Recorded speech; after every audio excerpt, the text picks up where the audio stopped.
audience. Thank you for tuning into Healing Beyond Narcissism. My name is Z. I hope the information you find here helps you on your healing journey, especially if you have if you had experienced in the past narcissistic abuse, which I have experienced myself since childhood, and also in so many different relationships. And the last relationship that I have experienced narcissistic abuse was a marriage that lasted over 15 years, and it was very hard to exit. So that's one of the biggest reasons I am dedicating this content for individuals who have been through similar experiences, and not only for individuals who have been through similar experiences, but is also to bring awareness to the topic. Because if we know, we will not expose ourselves, we will not allow ourselves to go into situations that we know that are detrimental to our mental, physical, and psychological health. We would not do that. We would not knowingly just go into relationships or into any situationships that will actually be detrimental to us physically, mentally, physiologically. Because eventually, the consequences of mental and psychological, we will see manifest into the physical. Because excess stress, excess low self-esteem, because the control that narcissism has over us is to use different manipulation techniques, different mind game, I would say, mind breaking techniques to bring us to a state where we have to comply to what the narcissist want us to do, to have to leave our identity completely behind and form this new identity that will fit the narcissistic individual's life, so that they can maintain control over our life. So because of that process, our mental health breaks down. Because our mental health breaks down, we end up seeing the manifestation of mental health breakdown into our physical health, which ends up being sometimes autoimmune disorders, digestive disorders. We can have strokes, which can be problems with our blood clotting, right? Blood clot issues. So that's just high blood pressure. We have high cholesterol, heart issues, palpitation, anxiety, depression. All those can be actually physical manifestations of being in a narcissistic relationship, being the receiving end of it, right? Being the abused person, being the person who's I would not say the victim, because honestly, I do not like that word victim, because identifying ourselves as a victim, unfortunately, keep us stuck into victim mentality. So that's one of the reasons I do not like using that word specifically. So we have to be mindful of the words also we use to see ourselves in the context of narcissism. If we see ourselves as the victim, then we're more likely to be powerless. We have this powerless feeling that we cannot exit. So it's very, very important in narcissistic abuse to not see and label ourselves as the victim. It's more like, unfortunately, this is life circumstances I end up in, and therefore, the same way I end up in this life circumstance, I can find a way to get out of it. That's the mindset we need to approach narcissistic relationship, narcissistic abuse, especially.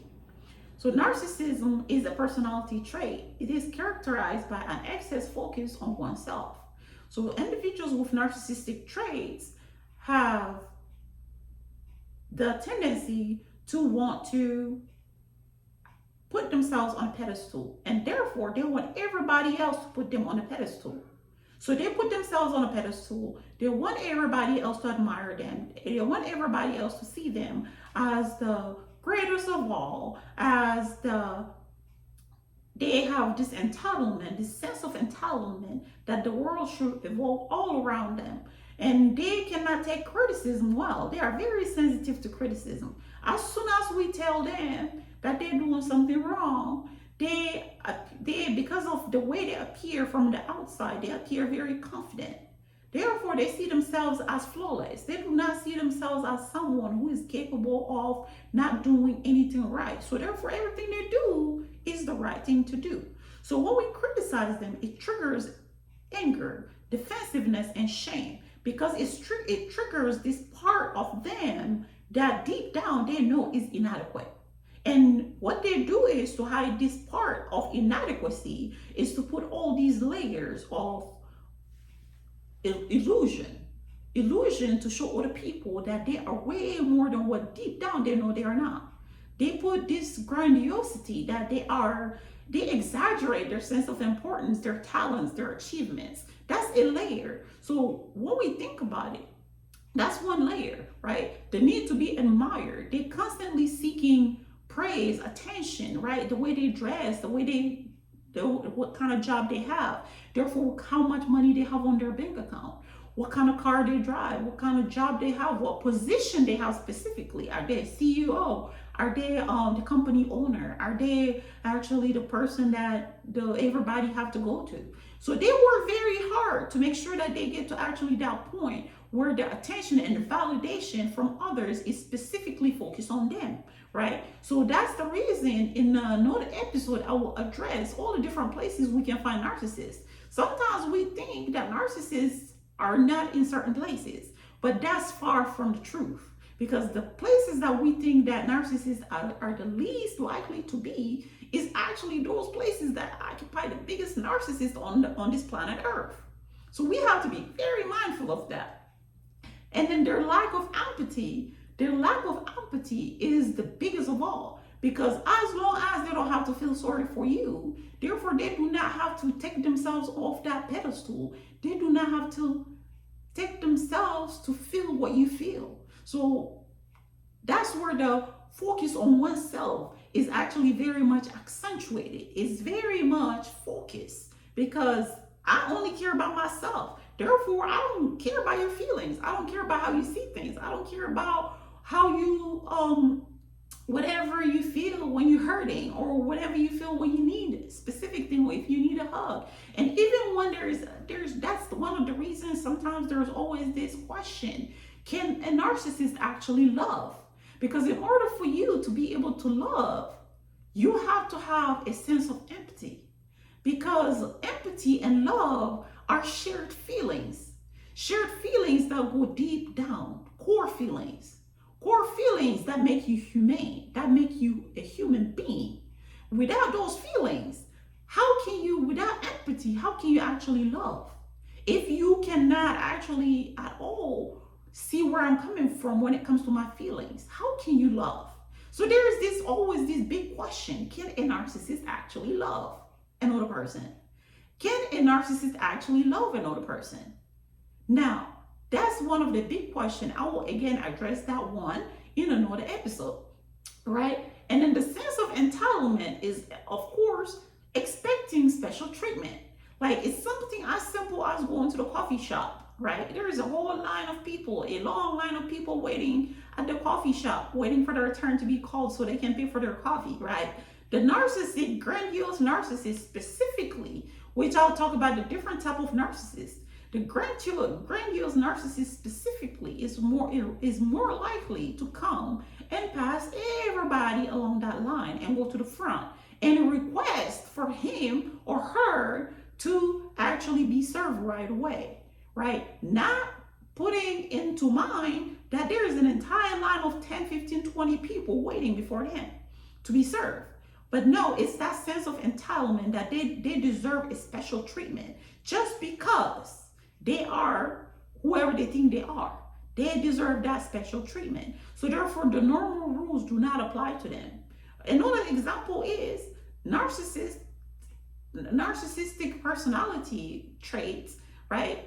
Which is different than narcissistic personality disorder, which I'll talk about. Now, those two have very similar things, but narcissistic personality disorder is 100% mental disorder. It's not just the traits. It's 100%. Most people that we see actually have the traits. because we will say they have the trait, because until they go to a professional, a healthcare professional, and they qualify for all the different criteria to be diagnosed as a narcissist, or an individual with narcissistic personality disorder, that we cannot say they have narcissistic personality disorder. That's a medical diagnosis, and the medical diagnosis have to be done by a healthcare professional. So everyone that we see outside, that we see that have certain traits, we can only put them in the bracket of narcissistic personality traits. We cannot really say that they have narcissistic personality disorder unless they get diagnosed by a healthcare professional. All right. So that's one of the biggest things we have to be mindful of. Those two are not the same.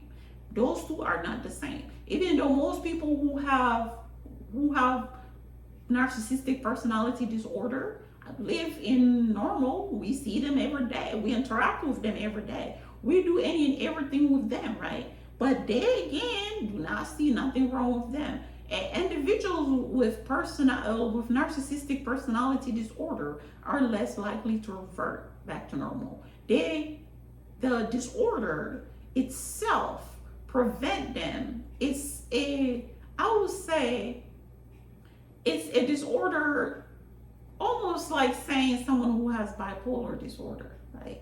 Unfortunately, bipolar disorder is a mental disorder.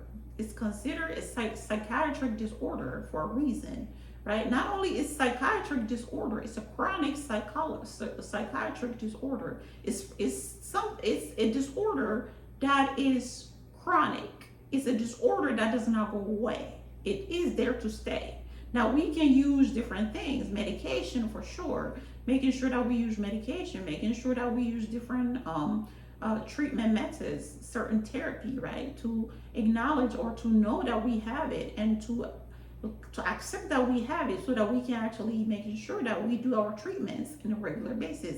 Because psychiatric disorder is the biggest reason people do not actually manage it properly or cope with it properly is the acceptance. Once we accept that we actually have bipolar disorder, that's the key to actually go and take the treatment properly and manage the symptoms properly, and making sure that we live a normal life after we are able to manage our condition.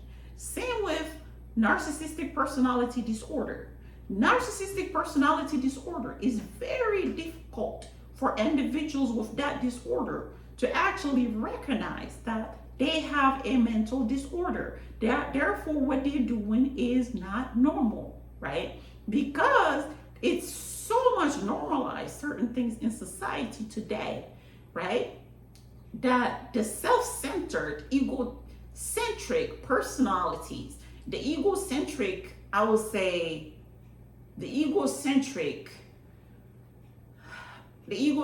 way of seeing things today, nowadays, everything is focused on us, me. So it's normalized.